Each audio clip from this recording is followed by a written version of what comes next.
Assalamu alaikum everyone, and welcome to the Muslim Game Changers podcast, where we bring you inspiring stories from the best and brightest of the Muslim world. I'm your Hussein, and I'm very excited to take you on a journey of discovery featuring high-profile Muslim leaders from all around the globe.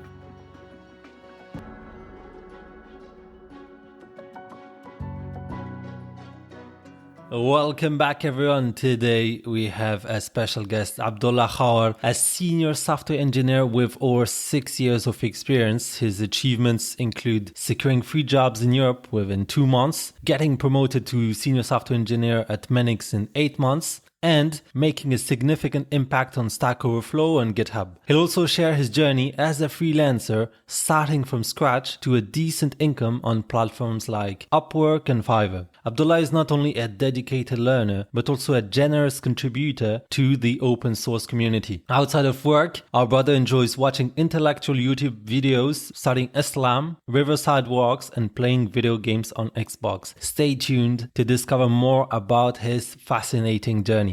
Assalamu alaikum, Abdullah. How are you doing today, my brother? Wa alaikum assalam. I'm doing well. Thank you so much for the lovely introduction. Thank you so much. I asked my guests to come on a weekend like this and they give me their time. So super grateful. Abdullah, my brother, I want you to tell us, where were you born and where are you currently based? And then extend on the journey that has brought you from one place to the other. Right. So basically, I was born in Lahore, Pakistan. I'm a Pakistani and obviously a Muslim as well. And I spent some of my childhood years in Saudi Arabia as well. Then we moved back to Pakistan with my family and I mostly lived there. And if I talk about my career, that brought me here in Netherlands, which is where I'm currently based. I worked in Pakistan for 3 years, then moved to UAE, worked there for 2 years, and then I'm here in Rotterdam, Netherlands. And it's been 1 year so far working here. Excellent. One question I had, how are you liking it so far, the Netherlands, and especially Rotterdam also? Rotterdam and Netherlands, it's amazing, especially the weather during summer is really good. Though in winters it gets too cold, which I didn't like at all.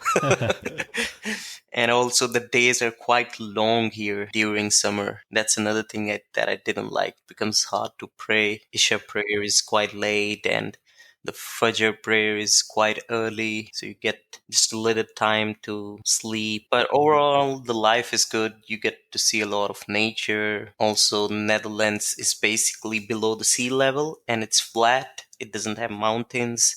So you get to see a lot of lovely canals, riversides, rivers, beaches. It's good. Amazing. I just wanted to know, out of interest, what immigrants do you encounter? Where are they from? I know that, for instance, Amsterdam, it's mostly Turkish. For instance, if you go to the mosque, these are Turkish mosques with the Ottoman architecture, etc. I have found Muslims from various countries, to be honest. But if I have to tell who are in majority, I would say Moroccans and Turkish. So people from Turkey and Morocco are the most living here in Rotterdam. And even in Netherlands, I would say. But Muslims are from different countries as well. I've seen people from Syria, Jordan, Iran, Iraq, Pakistan, India. That's very good. From your first answer, you told us that you've been in Saudi, in the UAE, and Pakistan. Now you're in the Netherlands. My first question is, any notable differences that you could see between these countries? And about the Muslim aspect of it, how are you living as a Muslim in the Netherlands? Are you being facilitated in any regards? Do you face any challenges? Or do you feel free to practice your faith fully in the Netherlands? I'll start off with Netherlands and then come back to the comparison between the countries. So as it is a Western country, you cannot expect ideal circumstances like we can hear azan on speaker in a mosque, or we get holidays on Eids, or we get very clean public toilets with water showers, etc. But still, Netherlands is quite tolerant, I would say.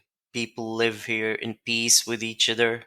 Muslims don't face much discrimination or racism. It's quite easy to live as a Muslim here, to be honest. Dutch people are quite nice and friendly. They are direct, but they're not like too racist or anything. They're quite tolerant and accepting. Even in Netherlands, I've seen that the government respects this thing and they think about Muslims as well. They make amendments and steps and actions to make sure that Muslims are living happily here. They think that Muslim community is part of the Dutch citizens. They are not apart from that. You can see and find pictures with women in hijab on their government posters, for example, even in government offices.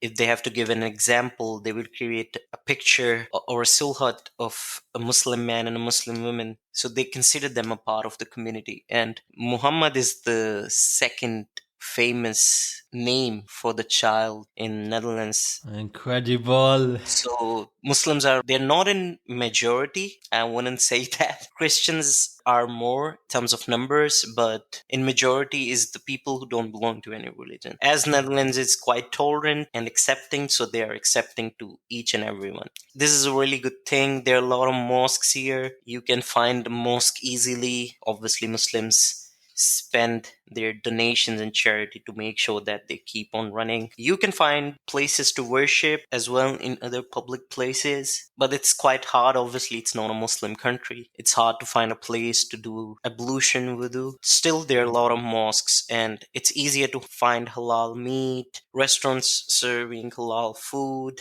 Is there a prayer room, for instance, in certain spaces, for instance, at the airport or in certain public shared spaces? Is there such a thing, a prayer room? I didn't find it everywhere as far as the airport is concerned. I didn't get the chance to check the airport for that. But I think airport might have that. Okay, I understand. But I went to a place, it was kind of a designer's outlet. It was a place where there were a lot of outlet shops from different designers and brands. And they had a small building, kind of a mall, had a worship prayer room.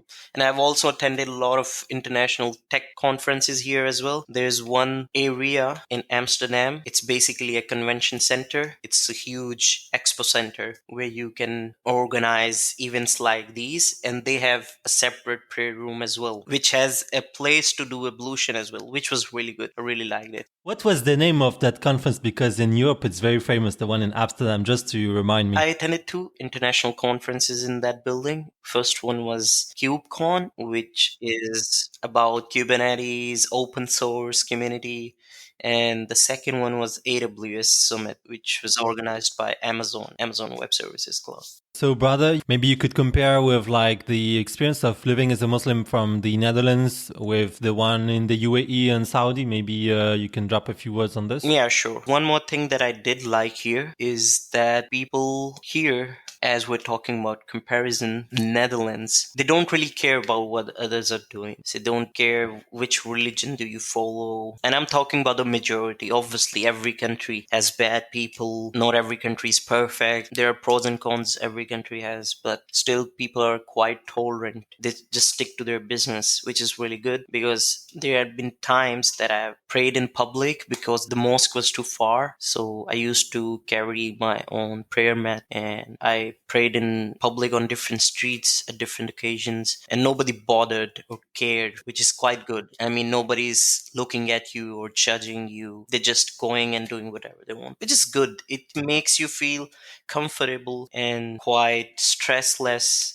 and it's easy to practice your own religion. But yes, if I compare with Middle East, comparing Saudi with UAE is like both are in Middle East, both are Muslim countries. The most of the things are same, but UAE is quite modern and it is quite comfortable to live in UAE as well because it's less restrictive. Saudi is quite restrictive in rules and regulations. Also, Saudi is not that much cosmopolitan. Now it's becoming, they're spending too much money to make sure that Saudi becomes the next global hub for everything, but UAE is quite ahead already in the game. But as they're Muslim countries, if I do a direct comparison with UAE, with Netherlands, I would say that the first thing that is the best about UAE, there's no tax on salary in UAE. So whatever you get, that is yours. The second thing, accommodation is quite easy to find. In Netherlands, it's quite hard to find an accommodation. I wouldn't say this is the situation for the whole Europe, but specifically in Netherlands, it's quite hard to find an accommodation because the people are more and the number of available accommodations are less. Third, I would say that the price of the accommodation is quite high here. It was easier to find an accommodation in UAE with less rent. And even if I compare the cost of living was quite less in UAE as compared to Netherlands. It was quite cheaper overall. The utilities, your cost for traveling if you own a car, cost of medical insurance, the rent you pay, everything is quite cheap. Only the mobile and internet is a bit expensive in UAE, but everything else is quite cheap. And the best thing about UAE is that you can spend as less as possible. If you don't want to spend too much on, for example, on food, you can live there with less money and you can spend more money on something as well. Like you can buy a coffee for 5 dirham or maybe less, or you can buy a coffee for 100 or 1,000 dirhams as well. So this makes easier for those people who cannot afford an expensive thing, entertain themselves with those things as well. Yeah. You know, in the Netherlands, they speak Dutch. And I always wonder because in Amsterdam, I think that you can do your whole life without speaking Dutch. Like everybody speaks English. But I don't know what's the case of, for instance, Rotterdam. Can you tell us if like you try to learn Dutch a bit, it's a hard language.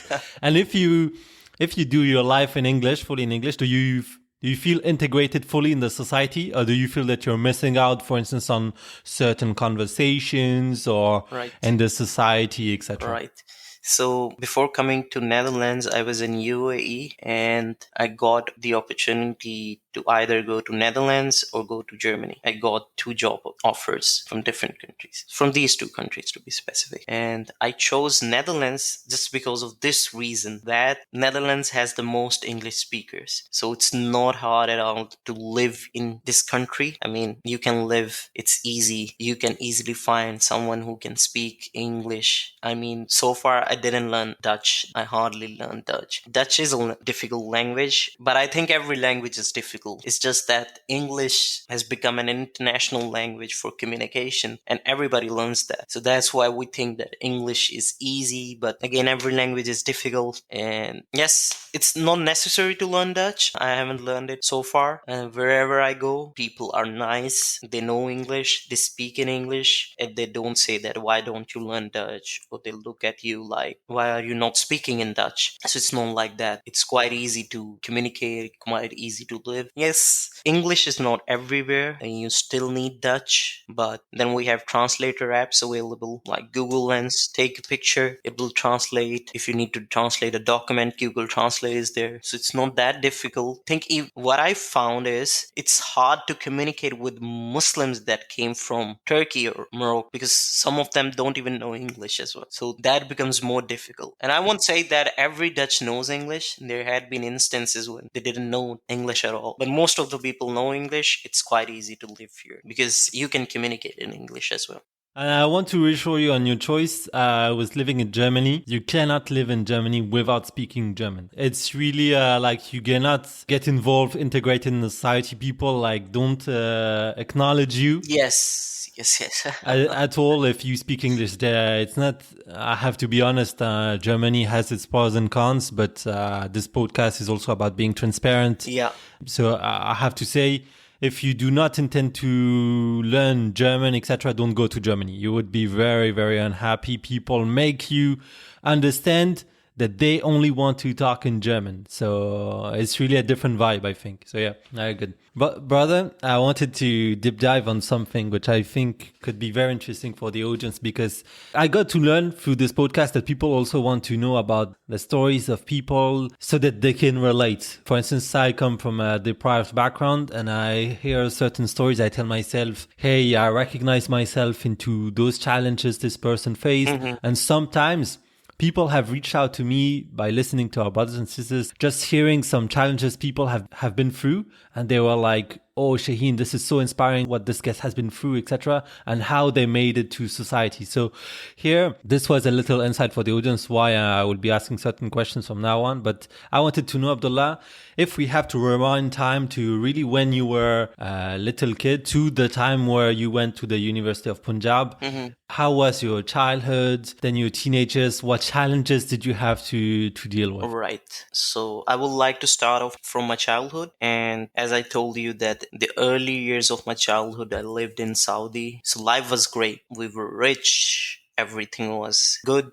And then my father became ill and we had to go back to Pakistan. As you know that Middle East countries don't give you residency, PR, citizenship or anything. So you have to leave the country if you stop working. So we have to go back to Pakistan and my father came back as well, but he became so ill that he had to wait to recover himself before starting working again. So financial issues were quite a lot there. We had to face those. Situation became worse and worse, and there were times when we used to skip buying clothes on Eids. We never used to go out on public places for fun, for example to a park or a museum and park or anything, just to save money. It was really hard. We not used to buy new clothes for many years. We were in a very tough situation, just trying to explain the situation by saying different things. So it was hard. We had to go to government schools, all of my siblings, including myself. And I used to be a failure, to be honest. I used to fail a lot in school in early classes. And it's funny that if I look back at that time, I mean, it's really hard to imagine that I was like this and now I'm now at this position. But it was good that I went through this situation because when you fail, you know what it is like to fail and you face different things as a boy, as a child. When you fail, people laugh at you, students laugh at you, your family gets worried. And I used to play video games a lot.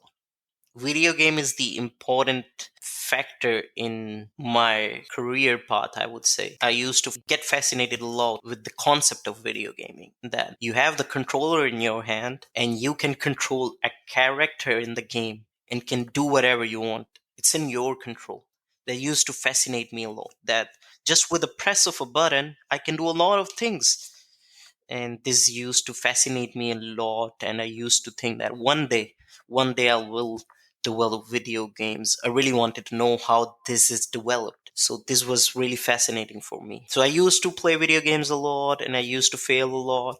And my mother was quite worried, knowing the fact that we were going through financial crisis as well. My father was sick and we had to give our home on rent, one of the portions, you can say one floor, so that we can have some monthly income to fulfill our monthly expenses. So my mother used to get worried a lot, and I never bothered or really cared about it. One day what happened is, I think in 7th standard I failed, and every time I used to fail in a class, my mom used to get worried, used to cry a lot, used to discuss this thing with me. But this time she didn't say anything. So she came back home from school and she didn't say anything, and I was like, okay, I've done it. Now nobody will say me anything as well. This is good. So I can fail easily. But I went outside to play something. I think football. I used to play football a lot. I came back home and I heard my mom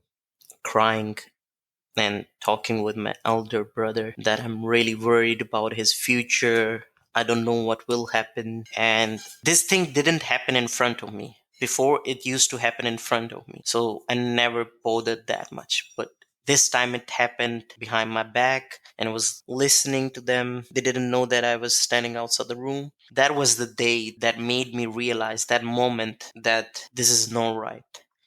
I love my mom. Everybody loves their mom. This thing shouldn't happen. Till date, I don't like studying or reading at all, to be honest. But that day I made a promise to myself that whatever happens, my mom will not have to cry again just because of my studies and my future. And from that day, I started studying. Even though I didn't like, I started studying a lot, a lot. I passed, and then I became a good student. And then in the final exam, I came in top 20. Then in the 9th standard, I came in top 10. Then in the 10th standard, I came among top 5. So it started improving and improving, and my teachers were so much surprised that this student was really good in discipline, but this student was failing and he's doing so well in his studies now. It's quite amazing. I knew the reason.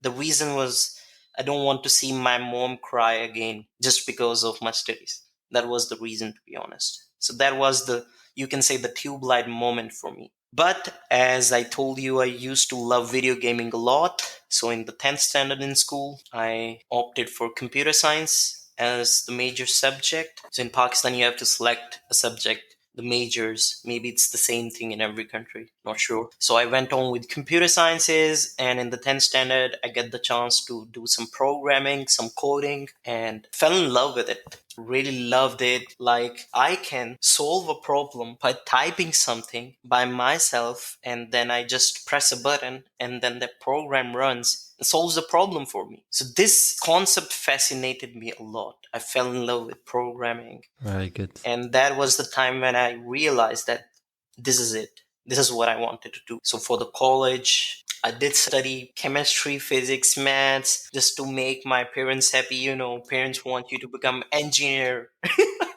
But then I made them realize that, okay, computer engineer is also an engineer. And this is what I wanted to do. You wanted me to become successful in life. See, this is now we have become adults. Now we know what parents want. Parents just don't want to see their children failing in life in real. So this is what they want. Whatever you do, either you become a doctor or engineer, content writer, software engineer, developer, coder, teacher, whatever. They just don't want to see you fail in life. So I'm convinced my family, my parents, especially my mother, that let me pursue this field. I'll make sure that I'll excel in this field. And after college, I started applying in different universities within Pakistan, and specifically within Lahore, so I don't have to go to live in a hostel. And in all the universities, I just applied in the degree of computer science or software engineering, not any other degree. And I knew that I will make it. And you'll be surprised to know that I'm not trying to brag, but I got the admission in every university in computer sciences. Amazing. And there was a very famous, expensive university in Lahore by the name of FAST. And I didn't have much money because of the financial situation that I've told you. My father wasn't able to work that much since his last illness. So we still were not that rich. So that wasn't affordable. So I went on with a public university, which was University of the Punjab. I was able to get admission there, and I was lucky enough to get the admission in the degree of software engineering, which was more aligned to what I wanted to do. I wanted to become a software engineer. And yes, so I went there, got the opportunity to learn programming. I was so happy because I opted for what I wanted to do. That was my passion. When you make your passion your profession, your work becomes so fun. That is what people say. And I really believe in that. Even till date, I love working as a software engineer, as a programmer. I never felt like, why I'm doing this, it's so boring. It never bored me. So I would say that every person should follow his or her passion, and it will become easier to excel in it. So coming back to university, there was one funny incident that happened. The first test that happened across the whole class, it was a programming test, and I used to go to university by the public transport, and it was cheap and also free as well. There was a bus by the university that was there, so I used to go by that bus. As those were the beginning days, I didn't know the timings much, and I didn't have a smartphone or internet to look at things quickly on the way, on the go. So I reached late on that day, the first test, and the teacher didn't let me sit. And then I convinced him, okay, as a punishment, don't mark my attendance. Please let me do the test. I know it, I can do it. Let me do the test. Just don't mark my attendance. Mark me as absent. It's fine. I'll take that. Somehow he got convinced, luckily, and I topped in that exam. I was the only student who got the full marks, Incredible. and I topped. So people, class fellows came to know about me. Oh, okay, so there is a guy who knows something. So yeah, and that was the day I realized that yes, my gut feeling was right. I can do it. This is the field that I wanted to pursue. This is where I wanted to be. And the reason why I tried so hard to convince my teacher to let me just give the test is that I wanted to test myself as well. Very good. Okay, Abdullah, you're here. You have reached the university. You got what you wanted to do. Now test yourself to see at what level you are. So I came to know that I'm not that bad. Yeah, there is some room for improvement, but I'm not that bad. And then those 4 years in university, I was one of the best software engineers, or should I say programmers in the class. There were many more programmers in the class as well, even better than me. So it was a lovely class, I would say, and I had a lot of fun there. And while I was doing the degree in the last year, now was the time I need to decide which field to pursue. Brother, just a little question on this journey. The financial situation of your family was quite hard and you had to do studies at the same time. Was it hard for you because you could not be only focused on school in reality? You had other types of trouble, maybe at home, having to buy certain things. Maybe, I don't know, you had to buy a computer, etc. Was this something that diverted a bit your focus, you think? Or is this something that gave you even more motivation to go through for your studies? I would say it gave me more motivation. I'm a true believer in the concept of facing hardships, because when you face hardships in your life, you become strong and responsible and mature enough to deal with problems. If you never faced any hardship, you don't know what a hardship is and how to react. And also, it inspires you, it motivates you. This is a hardship, this is a situation that I don't want to be in. So you try your best to get out of it. But yes, coming back to the original question, my situation wasn't that bad at that time because my elder brother is quite elder. He's 8 years older than me. So he used to work, he was working, he was earning. So the financial situation wasn't that bad. And I used to use his laptop, but then thanks to the government, they introduced a laptop distribution scheme among bright students. So I got a laptop and I used to use that to do programming. So it was good and I'm happy that I got that. But again, as I knew my financial situation, I wasn't wasting money on clothing, mobile phones, laptops, and many other things that people waste on eating out, dining, fine dining, hanging out, going to parks, etc. So I was more focused that I need to do this, need to clear this degree with good GPA, and not just GPA. It's more about learning the actual thing, learning the skill. It's not about getting marks. It's about learning the thing. So I wasn't getting that much distracted. But yeah, I used to have fun with my friends as well. It wasn't like I was living in a box in solitude. It wasn't like that. I was having a lot of fun. It's funny that all of my friends group that I had in university, all of my friends, there were only one or two friends who were quite good in studies and rest of them were not that good. I mean, they were not getting much marks, though they're quite doing well in life right now and I'm really happy about that. But they used to say that you have fun as well, you hang around with us, you don't study much, still you get good marks, how do you do that? Even my elder sister used to say that. So in the exams, whenever there are exams happening in the semester exams, I used to watch movies or videos or play games, and I used to study as well, but not that much. I used to take quick breaks in between and never studied a lot during the rest of the semester. I just used to study in the end, and that was enough for me. Why? Because that's the beauty of this field, to be honest. In programming, you don't need to memorize a lot of things. It's the brain that you need to use to solve the problem. If you know programming, if you know the basics, you just need to figure out how to solve the problem. So it's about learning problem solving skill. So it's not really necessary to study a lot, especially for the subjects that are related to programming, which was really good. So that's why I had to study less This is the secret behind that. But there's one more thing I wanted to add because of the financial situation. I get the merit scholarship as well in my university. So I tried my best to keep my CGPA above 3.5. So I was managed to get it 4 times, I think. I didn't get 3.5 or more GPA in every semester. There were semesters when I didn't get that much, but there were some semesters when I got GPA above 3.5. And when you get GPA above 3.5, university used to give some financial support every year. So it's around 12 or 13K in Pakistani rupees. So I used to use that money to pay for semester fees. I never used that money during those 4 years on myself or on having fun or anything. I've always spent that money in paying university fees. And also, I started doing teacher assistantship. That is a thing that you can do in universities. You assist your teacher in different courses and help your teacher out in conducting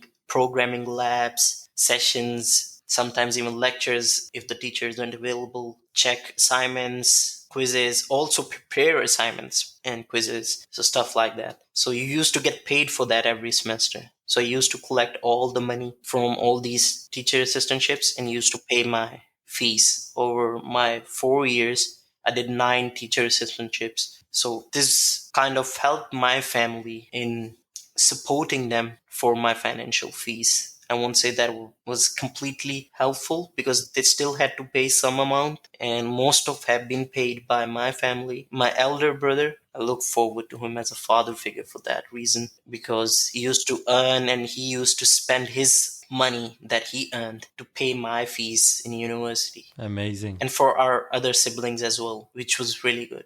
What an incredible guy. And by the way, Pakistan is really at that time they were really already investing in like in this specific field for the Pakistani youth, with the computers, the scholarships. It was like they already knew that Yeah, software, yeah. they're quite good at it. Actually, Pakistan spends quite a lot in IT, and the IT situation is quite good there. If you want to pursue your field, if you want to pursue your career in any IT field, to be specific in programming, Pakistan is really good in that. And they have a lot of software houses and companies. You can work there as well, you can live there as well. Yeah, very good. Brother Abdullah, I saw that you have partaken in PyCon Pakistan in 2018. I researched it. I thought it was a great initiative. Maybe you could drop a few words about this, what was the intent behind it? So it was a tech conference by Python organizers. So it was based on Python. Python is a programming language. And that was the first conference that I attended in Pakistan. And it was really good. I get to know how conferences work, what's the purpose of a conference. There were amazing talks. I still remember there was a guy, I forgot his name. He's from one of the Western countries, I think from USA. And he was contributing a lot on open source. Open source is like a free code that is available on the internet that anyone can use for free. So he was contributing a lot. He had a lot of GitHub repositories. He was participating.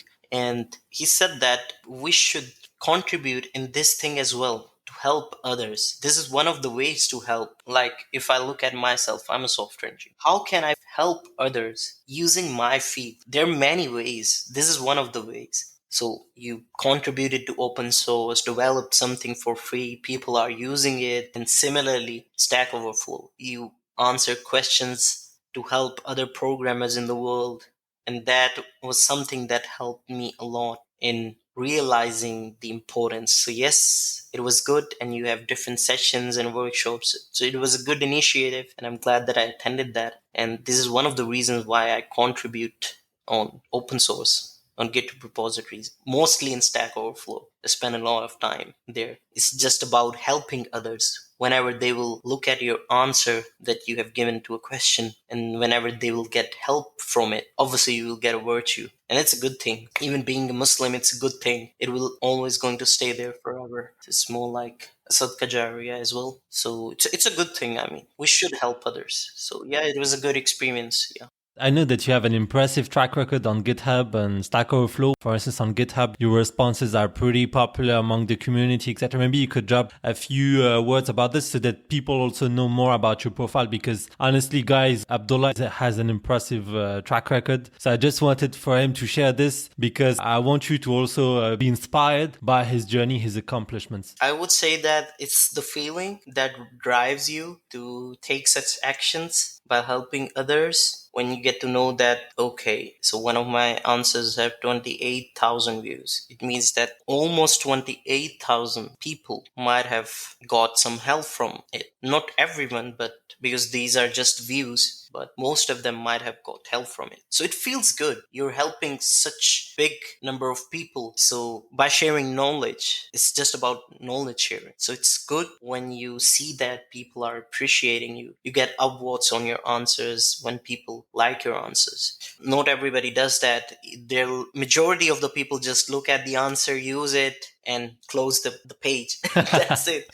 So not everybody upvotes an answer or a question, but I still know that it's always the case that there are people more than the voters that got help out of your answer. So it's a good thing. You feel good that you're contributing and helping others. And being a Muslim, I would give a Muslim perspective here as well. You know that you want to help others. Knowledge sharing is a Sadaqa Jariyah. It's something that you will get blessed for, even if you die after your death as well. There's some virtues. Knowledge sharing is one of those. So you should think about in that way. Even after you die, you have left something in the world that people can get help out of. So it's a good thing. That is something that I always think. Also, there are things that platforms like these give, like badges, gold, silver, bronze, some reputation, stars, etc. So it also drives you to help others. I always try to rely on the perspective that I'm helping others. So even if I die after my life, people are there to get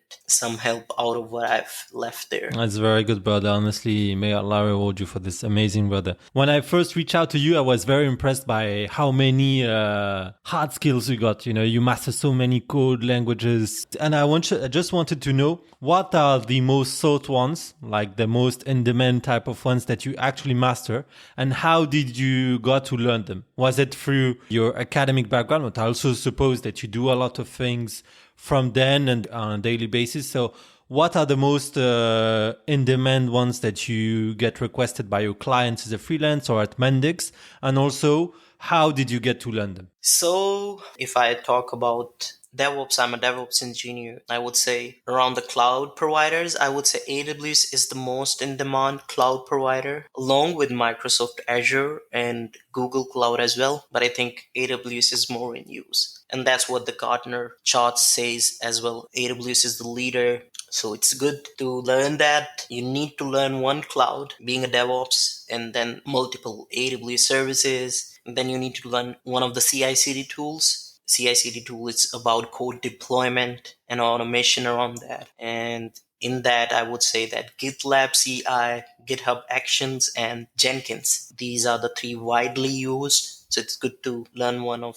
them. But there are many other tools. And programming languages, I've talked about those. In DevOps, the two mostly used programming languages is Python and Golang. Python and Golang are the two most widely used programming languages by the DevOps engineers for automating things, writing scripts, etc. for automation, for example. And yes, you need to learn Bash and shell scripting as well, because at the end of the day, you have to manage servers where your application is running, and you have to learn an infrastructure as code tool as well. Terraform is widely used. It's good to go with that. Then for the compute applications orchestration, Docker with Kubernetes is used a lot, but I think it would become too long and too hard to remember. There is a really good roadmap for DevOps created by, I think he's also Muslim, that guy developed that roadmap, and he's, I think, Pakistani as well. Amazing.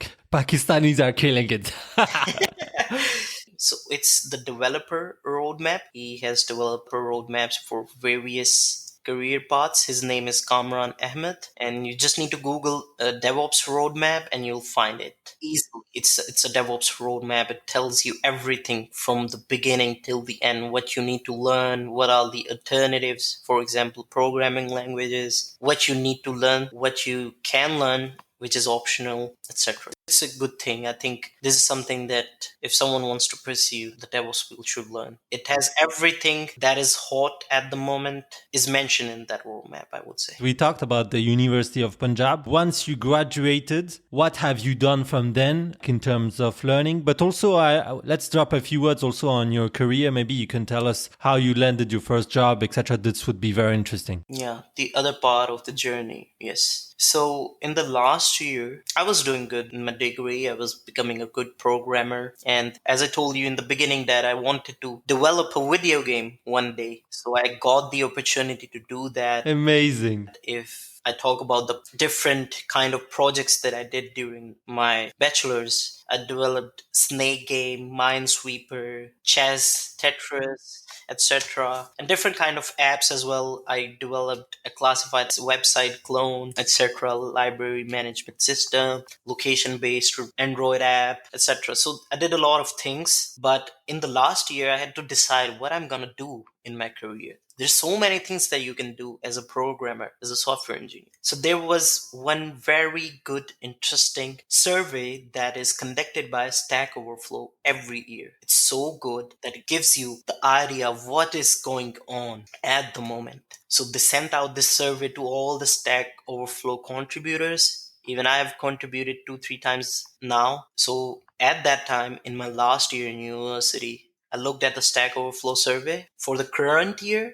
That was 2017 at that time, and the previous year as well, just to see the trend. And the survey tells you which language, programming language, is in the demand most, which is paying you the most, which position is paying you the most, which framework for web development is used most. It's a really good survey for developers, for programmers. So when I looked at it, I came to know that big data is quite new and it is progressing really good and you get paid good as well. So I thought of going with something around big data and cloud computing. This is what I got to know about these things from that survey. And I was lucky enough, thanks to Almighty Allah, that I got my first job in a company where I worked as a big data engineer. I got the opportunity to learn AWS Cloud, did a certification in that as a developer associate, and worked with all foreign clients as a client-facing developer, as a client-facing employee. All those projects were from America, and that was amazing. And I think that the decision of looking at the Stack Overflow survey helped me in making that decision, and it was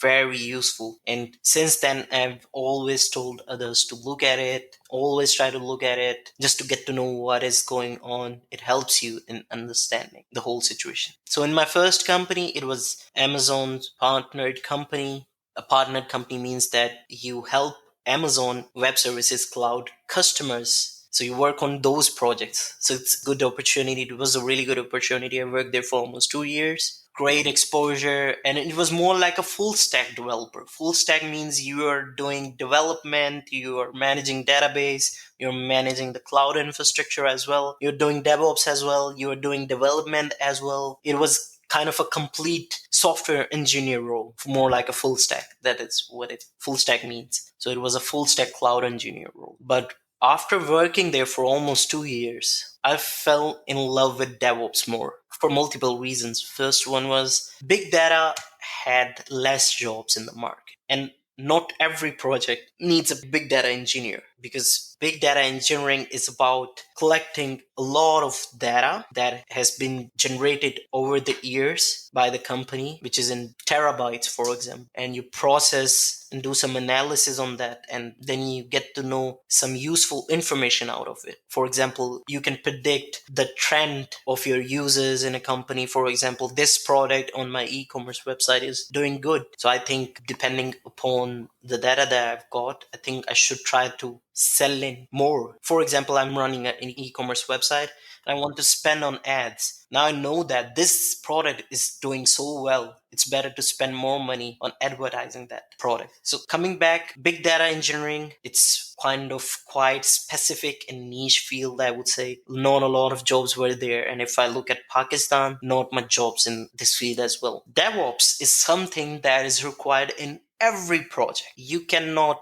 do the thing without DevOps because you need the infrastructure where your application will run. First thing is to develop the program, right? You do the programming, you develop your software, then you need to run it somewhere so that people can use it. For example, Facebook. Facebook has been developed. Now you need the users to be able to access it. You want that. So you'll deploy it on a cloud, but you need to make sure that Facebook is accessible to everyone and it doesn't get down, it doesn't crash, everyone can access it 24/7. And also, if we want to deploy a new feature, if we want to introduce a new feature in the application, we can do that. Still need DevOps. So DevOps make sure that the infrastructure is up and running fine, and the deployment process, adding a new feature in the production environment of the application, it can done smoothly without downtime. You might have seen that you get new features on Facebook or any other good app without a downtime. You open the other day and it has a new feature. So it doesn't crash or it doesn't go down. So yeah, this is about DevOps. And DevOps was everywhere. And after working for 2 years, as I was following Stack Overflow survey, checked the 2018 one and 2019 one, and I realized that DevOps and site reliability engineering, both are similar, is the new thing.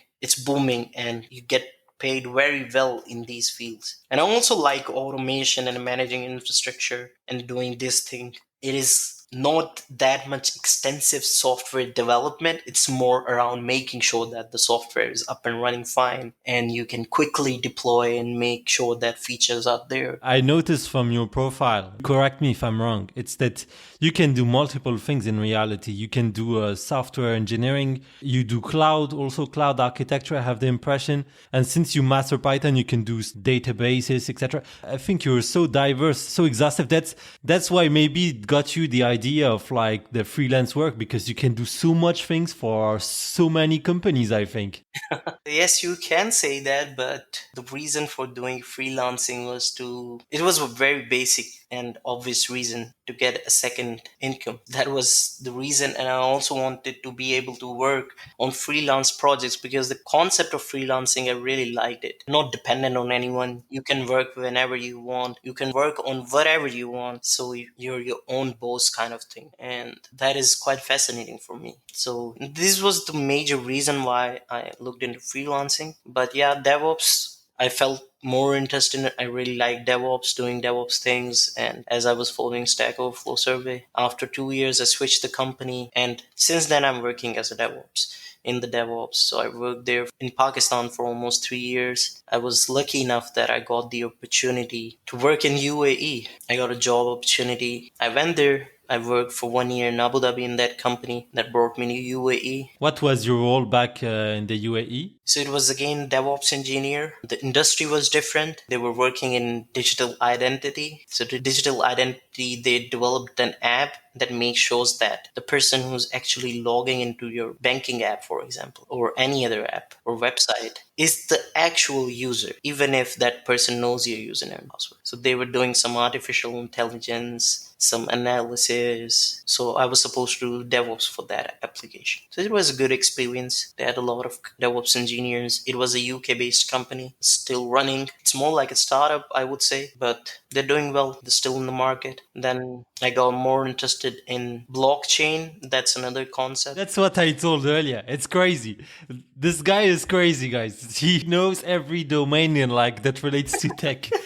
It's wow, I'm massively impressed. I would say that I'm thankful to Almighty Allah that whatever I wished, Alhamdulillah. I got that thing. Like I was living in Abu Dhabi and I used to wish I get the opportunity to live in Dubai. Then I moved to Dubai. Amazing. I got a job. I wanted to work in blockchain. I got the opportunity to work in that. I wanted to work in fintech. I got the opportunity to work in fintech. And also, I would say that freelancing has a major role in experiencing different industries as well. I never worked in an e-commerce company or product, but while doing freelancing, I got the opportunity to work in that as well. So different industries, I had the experience to work in those. I was lucky enough to do that. I think also that it's not only a second income, it's also a huge investment in reality in your learning because you learn so much. Yeah, I'll be honest with you. When you do freelancing, get problems so different in nature, get to know a lot of things. The scale of diversity increases a lot, to be honest. You get to work on different kind of projects. Because when you're working in a company, it's the same product if it's a product-based company. You know that it's going to stay the same. The industry is going to stay the same, and all the tools and technology stack that you're working with is going to stay the same, at least for some time. But when you do freelancing, if they want to deploy their application on cloud, it varies from project to project. You're not going to follow the same approach in each project. So that's why you get the opportunity to work on many things. So yes, I would say freelancing played a very big role in that. Very interesting. And from the UAE, Yes, from UAE. So in the last company that I was working in UAE, I was quite happy there. But in UAE, that's one bad aspect of UAE, the job security problem. There are a lot of applicants and very less jobs. And my company got closed because it got bankrupt. Aye, aye, aye. And then obviously they have to terminate everyone, and I wasn't able to find a good job within 3 to 4 months in UAE, and obviously I had to leave. But then I got the So because your visa is it? yeah, Okay. visa is tied to your employer, your sponsor. They don't have anything Yeah, like yeah, yeah.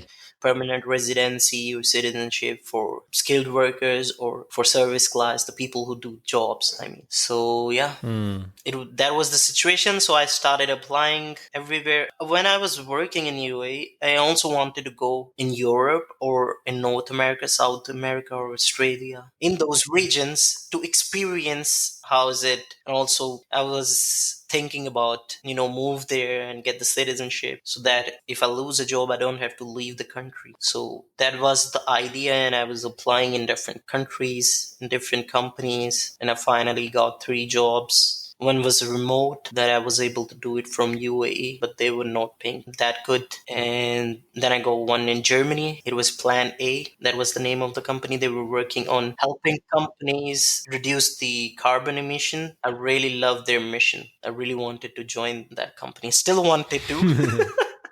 But then I got the opportunity from Netherlands as well. And the reason why I went on with Netherlands is that the drawbacks of Germany itself, not the company, but Germany itself. Yeah. There are a lot of problems with visa for Pakistanis. You don't get the visa appointment that easily. I'm married, so my spouse has to wait there. So that was one thing. Secondly, German language, people, Yeah. a lot of other things. And also there was one thing, language. So Netherlands, it was easy to speak in English. And in Netherlands, they have one really good thing for expats. They can apply for 30% ruling, which means you just have to pay 30% tax. This means that you don't have to pay a lot of tax, just 30% tax for the first 5 years, which is really good. It really increases your monthly salary.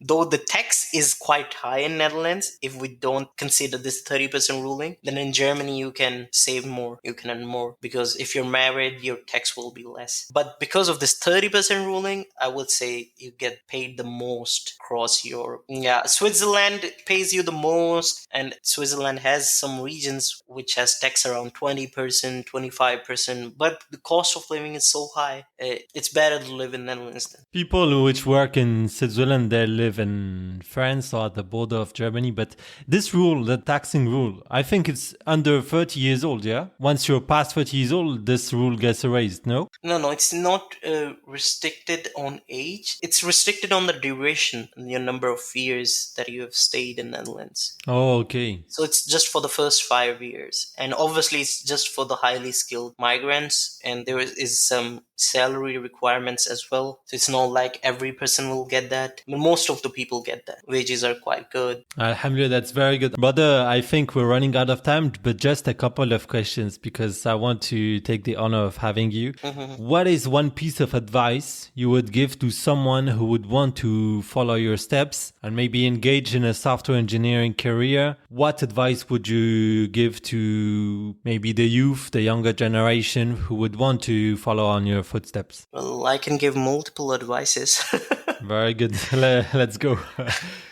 The first one, I would say that have patience, because that is quite important. Whenever you're working in any kind of field, you will reach where you want to reach. It just takes time. You just don't need to get too much stressed and don't need to get too much pressure because of your circumstances. The second thing I would say, that have faith in Allah, because if you truly believe that everything is in God's hand, Allah Almighty has the power to do everything. So just have faith in Allah. You will get what you want if you strive for it. If you truly believe in it, it's not like you will get it just in a second. You have to do some hard work for it, because you don't know how you will get it. Only Allah knows. But have faith in Him, because what we say is risk, your wealth, your income is in Allah's hand. So don't stress too much about that as well, and never sacrifice your religion for the sake of money. I've seen a lot of people working in industries, because these days people don't really care about whether they're earning halal or not. So think about that as well. At the end of the day, it's the money, but try to earn it by working in a company that is in and doing a halal business, for example. It's good. And becoming a software engineer, I would say that if you really want to pursue in this career, learn the art of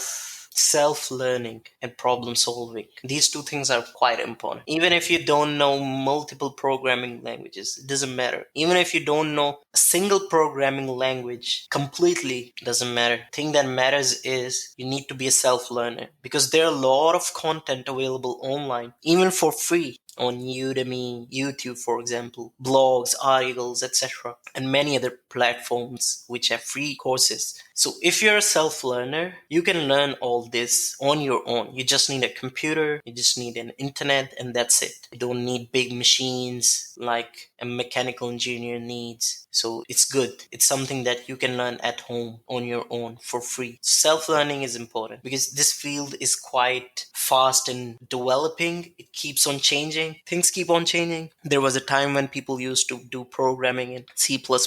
Now they're doing in Python. And now there are many more programming languages. There was one time when there was no DevOps. Now DevOps is here. Site reliability engineering is here. Now there is a new concept, DevSecOps, that is there. And another one that is booming now, which is low code, no ops, which is basically the industry of my current company, Mendix. They have developed a software that can be used to develop applications without the need of programming. So you just need to use that application. It's just like a desktop application. For example, media player or Adobe Photoshop that you can install on your laptop, and then you can drag and drop and configure a few things, and that's it. You don't need to do coding. That's the whole concept behind low code. It's a new thing and it's expanding. It's getting famous. People are trying to move to it. Now people have started developing softwares that use this concept of low code, even DevOps softwares. So the DevOps engineers don't have to code to do the deployment. They just use the software, drag and drop, no need of programming. It's an evolving field. This is why I'm saying if you're not good at self-learning, you cannot make sure that you're ahead the game. You have to learn this skill, self-learning, and you have to rely on your own. I've seen so many people that say that, oh, I want to go to school to learn it. I cannot do it on my own. But this field is like this. You have to do it on your own. Even when you're solving problems, when you're working in a company, in a project, in reality, you have to do a lot of research to find the solution to the problem, or at least to get some idea whether I can use this approach or that approach. If you're not good at self-learning, you won't be able to do that. So this is really important. And obviously the second skill, problem solving. Never get scared of solving problems. This is something that is quite important as well. It doesn't matter which programming language you use. The thing is, if you're a good problem solver, you can solve it in any language. This was some beautiful advice that you gave, very precise. Absolutely loved it. Just a very last question. Do you have any upcoming exciting projects or initiatives that you would like to share with our listeners? Can relate to your professional life or your personal life. Maybe you can tell us something exciting that's coming up that you would like to share with the audience. So this year, when I moved to Netherlands, I was more interested in experiencing working in a European company with Europeans to know how they work, and also again as a DevOps engineer in a European company. And the tools and technology stack that they were working on, I wanted to explore and deep dive in those tools and technologies as well. And also I was more interested in attending conferences. So I attended a lot of conferences, tech conferences this year, and it was amazing. The one that I attended in Pakistan was not that big, was not that amazing, but the level of conferences here, you learn so much there by attending talks and sessions, workshops. You get to know about a lot of things. So after attending those and completing my 1 year working at Mendix, in future what I'm planning is to have the opportunity to deliver a talk. Yes. And one of the international conferences. So I'll try to do that, Inshallah. make sure that I'll get a chance to do that at one of the conferences, and obviously contribute more on GitHub, Stack Overflow, and maybe work on a different project. So far I'm working in Mendix, maybe try out different industry or different project. I'm also looking forward to work for a more senior position. So this is what I'm looking in the next year. Inshallah, brother. When we were talking about PyCon Pakistan, I was like, I hope this guy wants to deliver a talk because I want to see him, in front of a conference, etc. You have attended so much. I was like, I hope he wants to do it one day. And you told us, you made my day. Perfect. I wish you to deliver a talk. I'm sure people are going to be fascinated by what you have to say. I'm absolutely convinced of it. I just pray I get the opportunity. I will make dua tonight, of course. Thank you. In this podcast, you can order some duas by coming here. It's very good. Brother, Jazakallah khairan for being here today. I have learned so much talking to you, and also a special mention to having been sharing with us your personal life. Honestly, I think it's going to be their favorite part, because when I was listening to you, I was like, wow, it's so good to listen to another person, and you sharing this with the whole world. I appreciate so much. The reason why I shared that, because I want those people to believe in themselves that if I have done it, you can do it too. I came across similar hardships, financial issues. I was so poor, came across similar hardships. I went to the same schools and universities. I still remember the school that I used to go to. My class fellows, most of them were children of laborers, the laborers. For example, sweepers. And I've seen some of them making a mark, and I was among them as well. I was no different, but I'm here now. It's because of my hard work, but I believe it is at the end of the day because of Almighty Allah. So always pray to Him, always believe on Almighty Allah. Everything that a person has is just because of Him. So whatever I have achieved, it's not because of me, it's not because of my talent, it's because of Allah.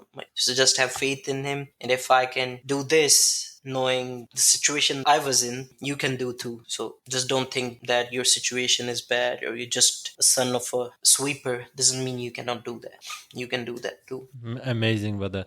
We plan, but Allah is the best of planners. Basic. Indeed. Jazakallah khairan, Abdullah. Thank you, everyone. And thank you so much, Abdullah, for sharing your experiences, insight, advice. It was straight to the point, high value type of advice. Honestly, so grateful. And the last thing to the audience, our brothers and sisters, if you want to seek advice, you can reach out to our brother Abdullah on LinkedIn. He has a very hectic schedule, but he has kindly agreed that I will attach his LinkedIn profile on the show notes. Thank you so much. It's been a pleasure, everyone, to have you on the show today. Thank you so much, Abdullah. Thank you so much to you as well for having me at this show. I hope that my podcast will be helpful for others. That was the whole idea. Thank you so much, Abdullah. Assalamu alaikum, Abdullah, my brother. Assalamu alaikum. Allah Hafiz. Allah Hafiz. That's all for today's episode, guys. We hope you enjoyed it and learned something new. If you have any feedback or suggestion for future episodes, Please reach out to us on our social media channels. And don't forget, please, to subscribe, rate, and review our show on your favorite podcast platform. This would really help us a lot. Until next time, well, stay inspired, stay curious, and keep changing the game.